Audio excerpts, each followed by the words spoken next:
Sometimes the smallest things carries the biggest stories. A piece of jute rope, an old button, a broken frame, a scrap of fabric that everyone else forgot. To the world, these are useless, but to a creative heart, they are memories waiting to be reborn. Today, this story is about craft. It's about cheesy little things that makes us smile. And it's about how handmade creations quietly heal heart. Once upon a time, there was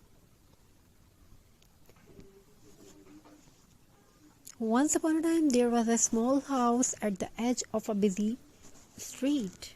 Cars passed by, people hurried, life moved fast, but inside the house, time moved slowly, gently, creatively. In one corner of the room sat a wooden table.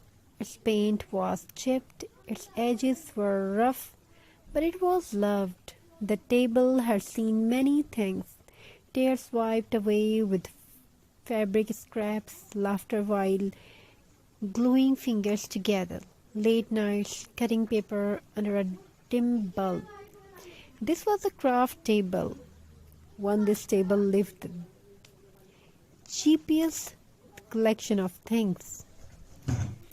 Empty jars that once held coffee, button rescued from old cloth, twine wrapped around memories, broken jewelry that still sparkled in the light. Cardboard pieces saved, just in case.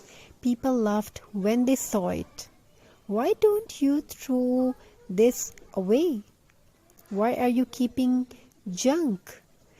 Just buy something new. But the hands that work on this table knew a secret. Nothing is useless if it can still create joy. One evening, rain tapped softly on the window. The kind of rain that makes the world quiet, the kind that makes you think. She sat at the table holding a piece of burlap. It was rough, imperfect, stained with time, just like life. She did not know why her heart felt heavy that day. Maybe it was exhaustion, maybe unspoken worries, maybe the weight of responsibilities no one talks about.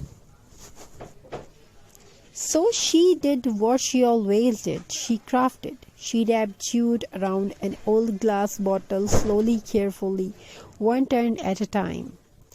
With every wrap, her breathing softened. With every knot, her thoughts slowed down. Craft does not rush you, craft listen. She glued a less trim, cheesy, old-fashioned, slightly uneven. She smiled.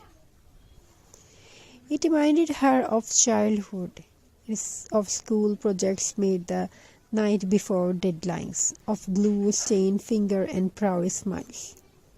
Craft has a funny way of bringing us back to who we were before the world told us to be serious. She added dried flowers, no perfect ones, the slightly broken kind. Because perfect flowers don't tell story, broken ones do.